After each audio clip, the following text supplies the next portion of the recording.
Grumpy,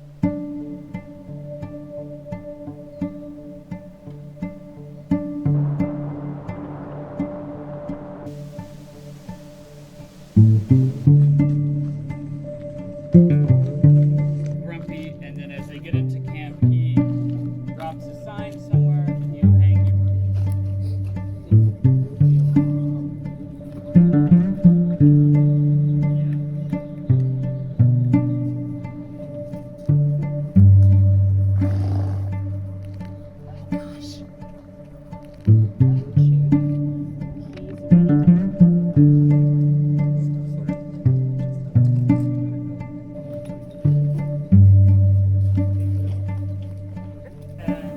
Action!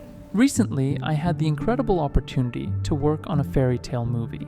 What should we spend that gold piece on then? Carrots, maybe? In this video, I'll be talking about various aspects of filmmaking, such as light setups, blocking, pre-production, planning, and camera techniques, showing a story about our fairy tale filming. In one of my free masterclasses about working with natural light and set design, I emphasized the importance of finding interesting locations for potential filming even before you have a script or start pre-production. During my time in Georgia, my wife and I explored many captivating places for shooting, taking this advice to heart.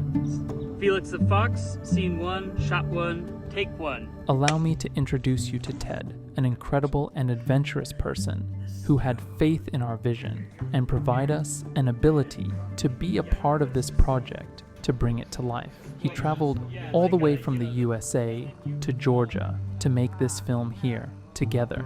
And this is where scouting and location scouting advice come into play. We discovered numerous beautiful places that inspired Ted to incorporate them into his story. As a cinematographer, my first task was to determine how and where to bring our story to life. We needed to find a magical forest, a cave, and appealing natural views. I consulted my database of potential filming locations and discussed them with Ted. Some locations we had, but we were missing a cave for one scene, so my wife and I set out to find one.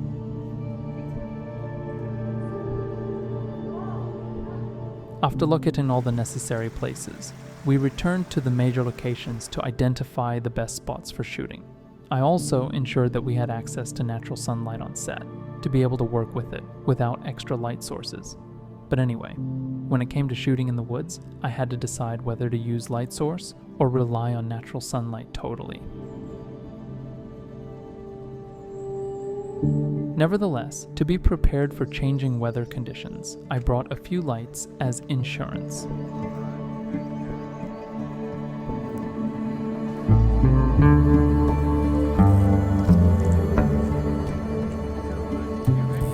For our main light sources, I chose reflectors.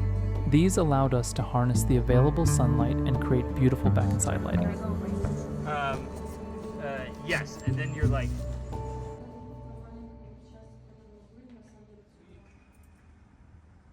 As for Ted, he possessed incredible sketching skills, and he dedicated a significant effort to present me with a concept that captured the character's style and the vision of the universe by visual pictures. We have the wolf, he grabs something. We have to figure out what this something is.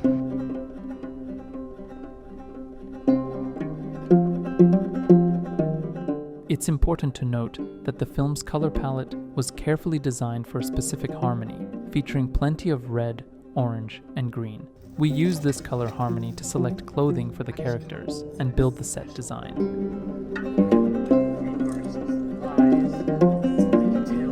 As you can see, animals play a crucial role in the story. To bring these characters to life, we collaborated with an exceptional and talented VFX makeup artist Dennis, who began crafting costumes for the project. One of the reasons is we're making a fairy tale. Early on in the process, it was clear like a fairy tale was the best way to kind of tell these stories. And fairy tales are often full of talking animals. Hello? Anyone home? In particular, I wanted the main character to be a trickster. You have this trickster archetype that shows up everywhere. Every culture has a trickster in its legends and myths. Fox. You rat. Fox. A lot of Europe, that trickster is often a fox. In Norse mythology, it's Loki. In a lot of Native American mythology, it's coyote. That was kind of where it started. It was like, well, we got to have some talking animals because we got to have a fox. Ah, you should bloody wash these. When I work with extensive data sets comprised of frames from a movie, I make an effort to comprehend how the camera will transition between scenes and determine the specific frame sizes for each shot. In such cases, visualizing the project through storyboards or 3D design becomes invaluable. To discuss various scene possibilities with the director, I created a few scenes in Blender that encapsulated my vision for composition and camera movement. You rat! Fox. Enough. I found a better source. In the meantime, as I played with composition and camera movements in 3D, our actors conducted script Zoom rehearsals. Felix, I was just making dinner. Yeah? Yeah, what are we having tonight? I made use of recordings from these rehearsals to gauge the timing of each scene. One aspect I particularly enjoy is entering the shooting phase with a well-defined understanding of camera placement, composition, and how each shot will seamlessly integrate with the others. A good lathering. Remember, special mug. On the day before the shoot, I put my ideas for 3D camera movements to the test in the actual location, with real actors during the rehearsal of blocking and actions.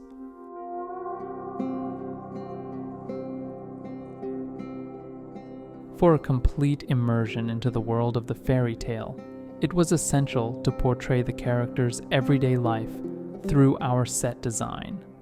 Dora, our talented set design leader, and her team went to great lengths to create an entire camp for our characters.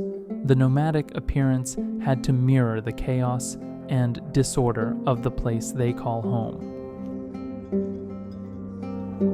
After identifying the ideal shooting locations, I recommended to the set design team that they arrange the set to allow for some side lighting.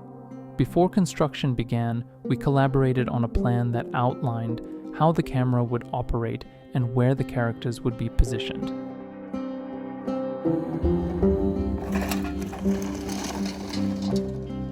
Additionally, as people started visiting the fairy tale forest, they left behind piles of garbage. All this trash was a big part of set design. And then the other feeling that it's just getting trashed, right? Like everywhere I've lived that's been full of beautiful nature just gets trashed as it becomes popular and too many people trample on it who don't have the attitude that it's something special or sacred that should be kept pristine. Like everywhere I go, I feel like I hear people complaining about this, like everywhere I go. And so that was what motivated me to make a film with that as its theme, but also to make it a comedy, because you gotta laugh, right? Like you gotta laugh at your troubles. You can't just wallow in them all the time. By the way, in my free masterclass, which you'll find linked in the video description below, I delve into extensive detail on how to effectively utilize locations to achieve outstanding results through the interplay of light, scenery, and composition. And action! 1, 2, 3. Let me walk you through our lighting techniques and how we used light and shadows to shape the frame's volume. Our primary objective was to achieve a high-key contrast look, since this is a comedy, and we aimed to capture a wide range of tones from deep shadows to bright highlights. Our first tool in achieving this look was using diffusions, specifically Roscoe light grid cloth, to soften the sunlight. I have a deep appreciation for the quality of diffusion provided by this dense textile. It excels at transforming harsh, direct sunlight into a smooth, gentle gradient that fills our characters in soft light. The diffuser was a lifesaver, allowing us to shoot continuously, even when the sun was at its zenith, producing the harshest conditions. If you don't require diffusions for wide shots and are working with single characters or medium shots, you can simplify the setup by using a standard 4-foot frame with any type of frost diffusion. Crucial technique I employed for managing light contrast was a combination of natural daylight and artificial light sources. When working with dialogues, it's essential to maintain consistent contrast ratios and lighting exposure from take to take. However, natural sunlight can be unpredictable, sometimes disappearing or changing its position, especially when it's obscured by trees. In this particular scene, we use the Nanlite 500 bicolor Mark II. Leveraging its bicolor capability, we matched the light's temperature to that of the sun, which was around 4000 K, to create the illusion of sunlight backlighting the scene. Remarkably, this new version of the bicolor source provided an impressive LUTs output, especially suitable for medium shots like the one in this scene. For longer shots, such as this one in a cave, we opted for the Evoke 1200 bicolor. Combined with haze, it produced a captivating light beam effect that added depth and drama to the scene. In this more complex lighting setup, we maintained the background light beam from the Evoke 1200 and introduced side lighting of the same temperature using the Nanlite Forza 500 Bi for the foreground character. To achieve the desired effect, I utilized a double diffusion setup, passing the light through both a frost diffusion frame and a light grid cloth. I find that this type of side lighting produces visually appealing results. Additionally, we added backlighting from a Pavo tube to enhance the illumination from the candles and create a motivating and intensified lighting effect. As you might have already observed, negative fill plays a crucial role in enhancing contrast, and we employed it extensively. Essentially, it involves blocking light from the sky to create deeper shadows on the characters. This technique adds an extra dimension and depth to the visuals. Final based on my experience from this project, I want to emphasize the importance of thorough preparation and visualization. In filmmaking, there's always a level of unpredictability. Weather might take an unexpected turn, and there's a high likelihood that some shots won't go as planned, especially as the sun sets or it starts to rain. It's normal to encounter challenges and have to make compromises. In my entire career, I've never executed 100% of what I initially intended. Adaptation and improvisation are key skills in this field. During our discussions about the project, I asked Ted whether it was worthwhile to create a festival movie and invest a substantial amount of effort and resources into it.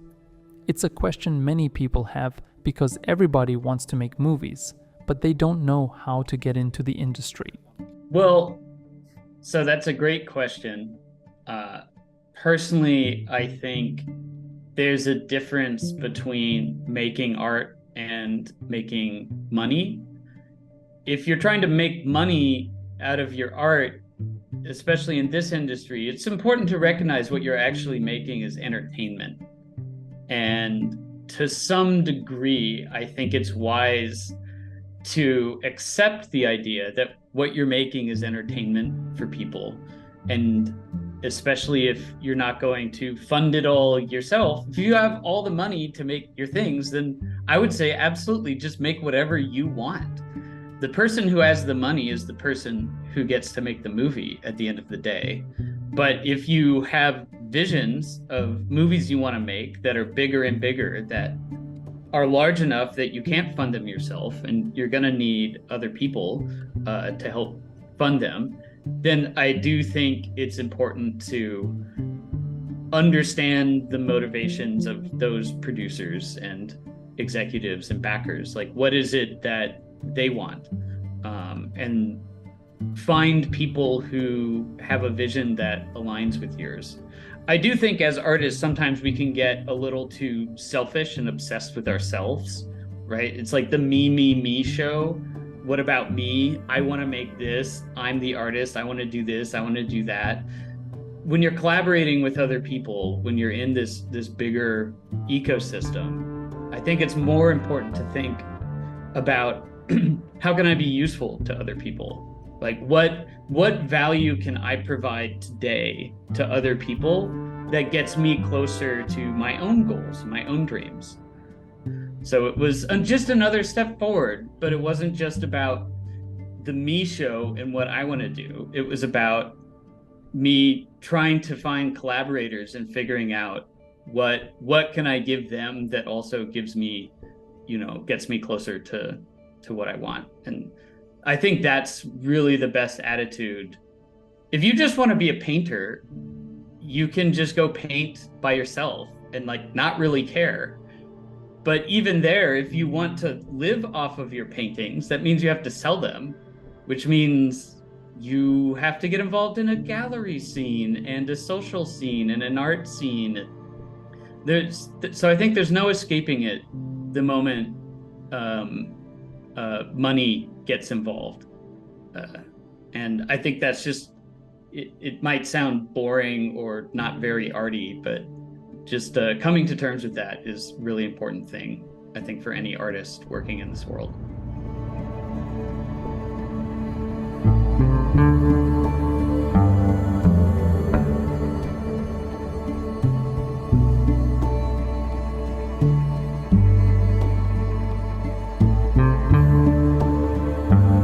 I'd like to express my gratitude to two friends, Vlad, for generously providing us with a new Alexa 35 for this project, and Maxim, who selflessly agreed to collaborate without compensation. On a personal note, I want to express my heartfelt gratitude to my beloved wife for her invaluable support in bringing this massive project to life.